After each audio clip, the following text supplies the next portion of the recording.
नमस्कार, खबरों का पंचनामा देख रहे हैं और मैं हूं आपके साथ दिव्या सिंह। हम लेकर आए हैं देश और दुनिया की 5 बड़ी खबरें, जिस पर चर्चा के लिए हमारे साथ स्टूडियो मौजूद हैं कैपिटल टीवी के editor in chief doctor Manish Kumar. Doctor साहब, स्वागत है आपका। धन्यवाद। सबसे पहले एक नजर आज की टॉप हेडलाइंस पर। पीएम मोदी ने की सीसीएस की मीटिंग। ऑपरेशन सिंदूर के बाद मौजूदा स्थिति पर हुई चर्चा। राष्ट्रपति द्रौपदी मुर्मू ने भी की तीनों सेना प्रमुखों से मुलाकात। अमेरिकी राष्ट्रपति ट्रंप ने फिर की जबरन सरपंच बनने की कोशिश। सऊदी अरब में दिया बड़ा बयान, कहा भारत और पाकिस्तान साथ में करे डिनर, तनाव और कम होगा। सीज फायर पर इंडिया गठबंधन के दलों के अलग अलग दिख रहे सुर। मोदी सरकार को घेरने में फिर अकेली पड़ गई कांग्रेस पार्टी। राहुल गांधी के साथ खड़े सिर्फ तेजस्वी यादव। आतंक के आका पाकिस्तान का साथ देना पड़ रहा महंगा। तुर्की और अजरबैजान की बढ़ गई मुश्किलें। भारत ने दोनों देशों के उत्पादों का बहिष्कार कर दिया शुरू। पाकिस्तान के खिलाफ जमकर गरजे सीएम योगी। बड़ी चेतावनी देते हुए बोले, भारत की तरफ जो उंगली उठाएगा उसके जनाजे में कोई रोने वाला भी नहीं मिलेगा। भारत और पाकिस्तान के बीच बढ़े तनाव के बाद भारत ने ऑपरेशन सिंदूर लॉन्च किया था। बाद में दोनों देशों के बीच सीज फायर हुआ। वहीं आज पीएम मोदी ने केंद्रीय मंत्रिमंडल और सुरक्षा बल कैबिनेट समिति यानी कि सीसीएस की प्रमुख बैठकों की अध्यक्षता की। पीएम के साथ इस बैठक में रक्षा मंत्री राजनाथ सिंह, गृह मंत्री अमित शाह, वित्त मंत्री निर्मला सीतारमण, एनएसए अजित डोभाल शामिल हुए। इस दौरान ऑपरेशन सिंदूर के बाद मौजूदा स्थिति पर चर्चा की गई। इसी के साथ दूसरी तरफ राष्ट्रपति द्रौपदी मुर्मू ने भी सेना के प्रमुखों के साथ मीटिंग की और ऑपरेशन सिंदूर को लेकर जानकारी हासिल की। मीटिंग पर मीटिंग हो रही है। आज क्या कुछ हुआ मीटिंग में? देखिए, सीसीएस की बैठक तब होती है जब कोई बड़े फैसले लिए जाते हैं। प्रधानमंत्री मोदी ने साफ कहा है कि ये ऑपरेशन सिंदूर अभी जारी है। तमाम तरह के डिप्लोमेटिक, इकोनॉमिक, मिलिट्री, ये जो तमाम तरह के ऑफेंसिव स्टेप्स हैं पाकिस्तान के खिलाफ, वो जारी रहेंगे। और अभी हमने सिर्फ पॉज बटन दबा के रखा है, तो तैयारी तो उसी हिसाब से की जाएगी। तो तैयारी करने के लिए सीसीएस की बैठक भी जरूरी है, कैबिनेट की भी बैठक जरूरी है, तो कैबिनेट की भी बैठक हुई। दुनिया भर को यह दिखाने के लिए कि भाई हम सिर्फ पाकिस्तान ही नहीं, अपने काम में भी आगे बढ़ रहे हैं।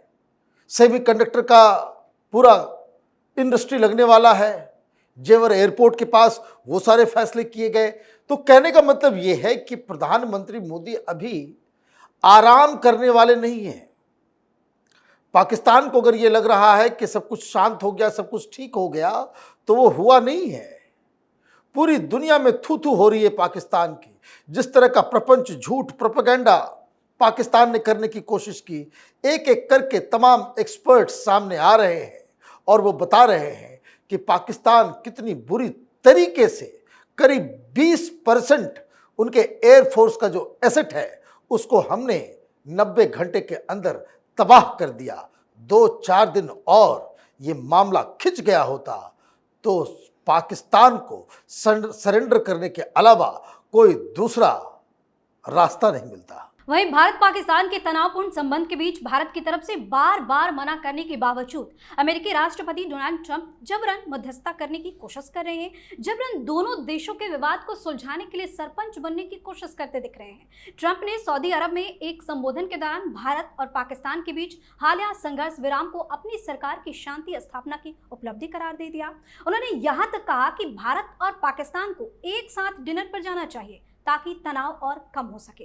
बता दें कि भारत ने बार बार कहा है कि पाकिस्तान से पीओके और आतंकवाद पर ही सिर्फ बात होगी और किसी की मध्यस्थता हमें स्वीकार नहीं है। बार बार मना करने के बावजूद भी ट्रंप के इस तरह के बयान का क्या? देखिए, ट्रंप जो है सेल्फ ऑब्सेस्ड मैन है।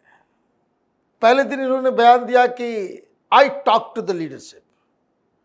सऊदी अरब आते आते वो कह रहे हैं कि Rubio, you have done a wonderful job, my administration did this. मतलब आपकी बात किसी से नहीं हुई। तो इतने फन्ने खा क्यों बन रहे थे कि हमने कहा कि भाई चुप हो जाओ, ट्रेड करेंगे। देखिए, ये सेल्फ ऑब्सेस्ड आदमी है, हर जगह इसकी हार हो रही है। पहले टैरिफ के ऊपर इसने युद्ध छेड़ा कि पूरी दुनिया को ये कर देंगे वो कर देंगे। आपने यूके के साथ कॉम्प्रोमाइज़ किया, चाइना ने आपको सीधा कर दिया। भाई घटके आए ना, कहाँ 125% टैरिफ लगाए हुए थे, 30 पे जाकर के हटके, तो आसमान से गिरे खजूर पे लटके। आपने कहा कि भाई हम रशिया और यूक्रेन के बीच एक दिन के अंदर युद्ध विराम कर देंगे, वहां भी कुछ नहीं हुआ। ताइवान के साथ हम खड़े रहेंगे, लीजिए ताइवान के टेरिटरी के पास आकर के चाइना ने मिलिट्री एक्सरसाइज कर ली, आप कुछ नहीं कर सके। आपने कहा कि भाई हमास और इजराइल के बीच हम युद्ध विराम लेकर के आएंगे, ये नेतन्याहू ने मना कर दिया, वहां भी आपकी दाल नहीं गली। तो आदमी लगातार फेल हो रहा था, तो उसको एक जगह मिल गया कि चलो भाई ये पाकिस्तान की वजह से, पाकिस्तान रोता रोता वहां पे गया नहीं होता कि हमारे न्यूक्लियर इंस्टॉलेशंस के ऊपर हमला हो गया, वहां रेडिएशन निकल रहा है, हम न्यूक्लियर बॉम्ब मार देंगे। ये जो ब्लैकमेल किया, तो प्रधानमंत्री मोदी तो नहीं डरे।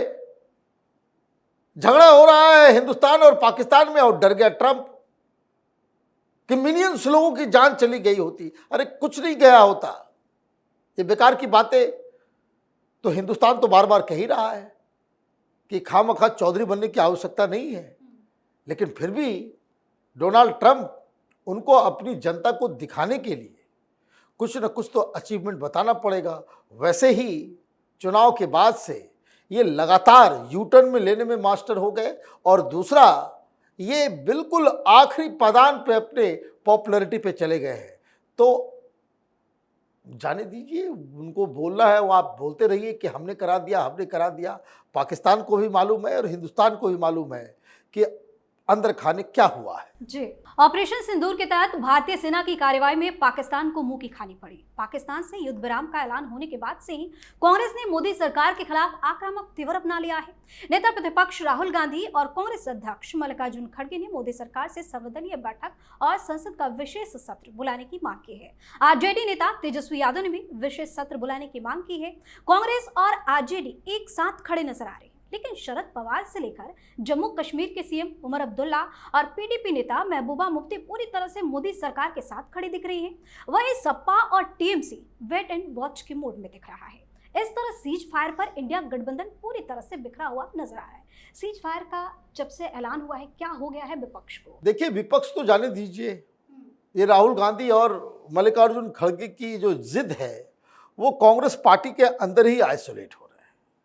शशि थरूर ने क्या कहा कि बड़े अच्छे तरीके से डील किया गया, मनीष तिवारी ने क्या कहा, बहुत अच्छे तरीके से डील किया गया, और प्रधानमंत्री मोदी से आप स्पेशल सेशन क्यों बुलाना चाहते हो? गाली गलौज करने, इस्तीफा मांगने, सबूत मांगने?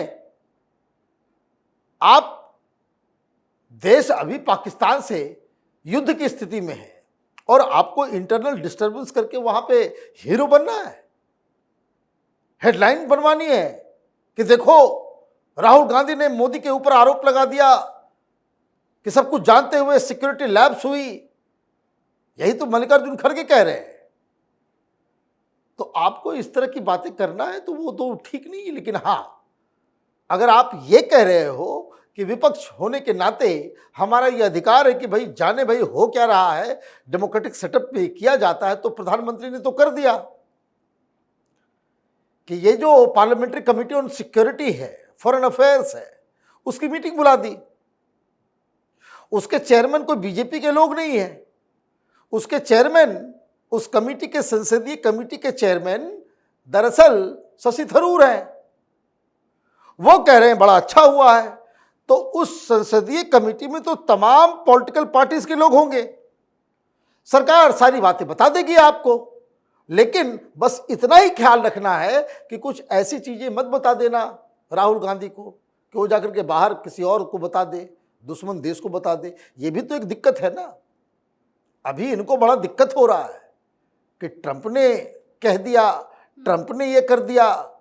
अरे भाई, जब आप अमेरिका में जाकर के वहाँ मदद मांग रहे थे कि मोदी को हराओ, मोदी को हराने के लिए यूरोप का, अमेरिका का मदद चाहिए, या आपके अय्यर साहब पाकिस्तान में जाकर के पाकिस्तान से मदद की गुहार लगा रहे थे कि मोदी को हटाने के लिए आप हमारे साथ आए, तो शर्म नहीं आ रही थी? क्या एक्शन लिया आपने? तो ये कांग्रेस पार्टी डिरेल हो गई है। उनको लग रहा है कि एन केन प्रकारेण मोदी को बेइज्जत करें। मोदी को बेइज्जत करना, मोदी को घेरना आप करो, आपका काम है ये, लेकिन उस चक्कर में देश के दुश्मन मत बन जाओ। इधर भारत के खिलाफ आतंक का आका पाकिस्तान का साथ तुर्की और अजरबैजान को देना महंगा पड़ता दिख रहा है।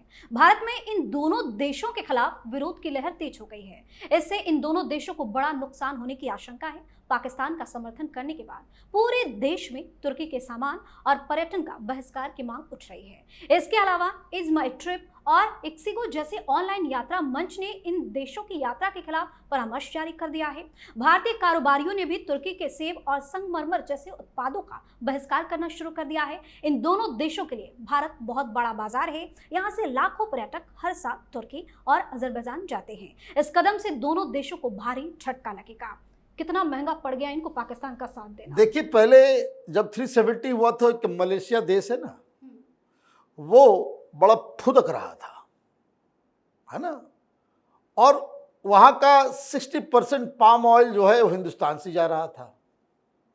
आपने पाकिस्तान का साथ दिया, तेल काट दिया गया, घुटने पे आ गए, माफी मांगते हुए पीछे पीछे। अब ये टर्की और अजरबैजान तो कोई छोटा सा कंट्री है, नाम भी लोग नहीं जानते, राजधानी भी नहीं जानते, लेकिन 2.5 लाख लोग घूमने के लिए जरूर जाते हैं, क्योंकि वहाँ पे सब कुछ सस्ता है, गरीब मुल्क है ना।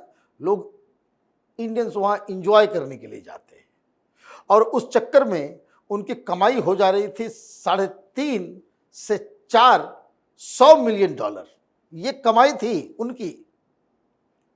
अब 0 बटा सन्नाटा, है ना। टर्की का इलाज तो करना पड़ेगा, और टर्की इसलिए इस तरीके से कर रहा है क्योंकि टर्की से ही सारे ड्रोन्स आए थे। उससे ज्यादा बेहतर तो हमारे पतंग थे। ये तो तिनके की तरह सारे टर्की के ड्रोन जो थे वो धराशायी हो गए, और हिंदुस्तान वो टर्की से आए हुए पाकिस्तान ने जो चलाए थे जो ड्रोन्स, उसका फोटो जो आप देख रहे हो ना, उसका ऐसे नहीं आप इम्पैक्ट समझोगे। ये पूरी दुनिया में हवाबाजी कर रहा था कि टर्की के पास बड़ा एडवांस ड्रोन है, बड़ा एडवांस ड्रोन है, बड़ा है। अब ये जो मरा है, सारे देश जो उससे ड्रोन को इंपोर्ट करवा रहे थे, सबने कैंसिल कर दिया। हो गई हवाबाजी, निकल गई, हवाबाजी निकल गई। देखिए, ये नाशुक्रे लोग हैं, इनकी कौम में ही वो एहसान फरामोशी वो निहित है। जब वहाँ पे भूकंप आया था, सबसे पहले हिंदुस्तान मदद करने के लिए गया था। मोदी जी ने ऑपरेशन दोस्त लॉन्च किया था, लेकिन ये तो टेढ़ी दुम वाला मुल्क है, ये सुधरने वाला नहीं है। इसका इलाज प्रधानमंत्री मोदी बहुत जल्द बहुत तगड़े से करेंगे। जी। आखिरी खबर विवाद सीएम योगी की। उत्तर प्रदेश के मुख्यमंत्री योगी आदित्यनाथ ने लखनऊ में भारत शौर्य तिरंगा यात्रा को रवाना किया और कहा कि भारत की सुरक्षा में सेंध लगाने वालों को कोई बचाने वाला नहीं होगा। उन्होंने कहा कि एक समय ऐसा आएगा कि पाकिस्तान को ही आतंकवाद निगल चुका होगा। आज पाकिस्तान पूरी तरह से खोखला हो चुका है। दुनिया ने देखा पाकिस्तान के मंत्री और सैन्य अधिकारी कैसे आतंकवादियों के जनाजे में शामिल हो रहे हैं। आने वाले समय में यह तय है कि भारत की तरफ जो भी उंगली उठाएगा और बहन बेटियों के सम्मान के खिलाफ सुरक्षा में सेंध लगाने की कोशिश करेगा, उसके जनाजे में अब कोई रोने वाला भी नहीं बचेगा। ये तो बहुत ही कड़ा संदेश देते नजर आ रहे हैं। देखिए, ये तो पाकिस्तान की खुशकिस्मती है कि प्रधानमंत्री मोदी नरम दिल के व्यक्ति हैं, है ना, तब इतना सब कुछ हो गया। खुदा ना खास्ते जिस दिन योगी जी इस कुर्सी पे बैठ गए तो पाकिस्तान का क्या होगा हाल, वो कोई इमेजिन नहीं कर सकता। इस देश के अंदर में कुछ गद्दार बैठे हुए हैं, कुछ यूट्यूबर्स हैं जो सरकार पे, सरकार की स्ट्रेटजी के ऊपर सवाल खड़े कर रहे हैं। वो दलाल पत्रकार जो टेलीविजन चैनलों से मार के भगाए गए हैं, वो हिंदुस्तान के खिलाफ प्रोपेगेंडा कर रहे हैं। सीज फायर पे कभी सवाल उठाते हैं, इंडिया अटैक करता है तो सवाल उठाते हैं, और ये कहते हैं कि युद्ध में जो है बेगुनाहों की जान जाएगी, तमाम तरह की चीजें। पता है क्यों? वो नैरेटिव इसलिए क्रिएट किया जा रहा है क्योंकि इन कमबख्तों का जो यूट्यूब चैनल जो है वो पाकिस्तान में 50% देखा जाता है, माल आता है, पैसे के लिए इन लोगों ने अपनी आत्मा बेच दी है। तो अभी तो सिर्फ केंद्रीय सरकार बातचीत कर रही थी, योगी आदित्यनाथ ने इसको स्टेट स्तर पे लेकर के गए हैं। तो पहले मुख्यमंत्री जो इस तरह का बयान दे रहे हैं, तो इस तरह की बातें सब मुख्यमंत्री को बोलना चाहिए। ये नैरेटिव क्रिएट कर रहे हैं, ऐसा नैरेटिव क्रिएट कर रहे हैं कि जैसे हिंदुस्तान की हार हो गई, पाकिस्तान सच बोल रहा है, हिंदुस्तान झूठ बोल रहा है। ये इन पत्रकारों की असलियत है, क्योंकि उनको पाकिस्तान में माल चाहिए। उस तरह के नेता उनको हेडलाइन में चाहिए, वहां जियो न्यूज में, एयरवाई न्यूज में, पाकिस्तान टीवी के ऊपर इनको हेडलाइन, उनका बयान, उसके बारे में बातचीत, उनकी तारीफ चाहिए। इसलिए ये देशद्रोह वाला काम कर रहे हैं। अब बात समझ में आई? इसलिए उस संदर्भ में योगी आदित्यनाथ का जो आज जो बयान आया है वो समझने लायक है कि देश के हर नेता को सामने आकर के इस तरह का बयान देना चाहिए। अदरवाइज ये जो नैरेटिव क्रिएट करने वाले, ये माल के चक्कर में पाकिस्तान की दलाली करने वाले लोग, ये पत्रकार, इनका भी इलाज होना चाहिए। बहुत बहुत धन्यवाद सर तमाम जानकारी के लिए। धन्यवाद। खबरों का पंचनामा में आज के लिए इतना ही। देश और विदेश की बाकी खबरों और उनके सटीक एनालिसिस के लिए देखते रहिए कैपिटल टीवी। हमें लाइक कीजिए, शेयर कीजिए और हाँ, कैपिटल टीवी को सब्सक्राइब करना बिल्कुल ना भूलें। धन्यवाद।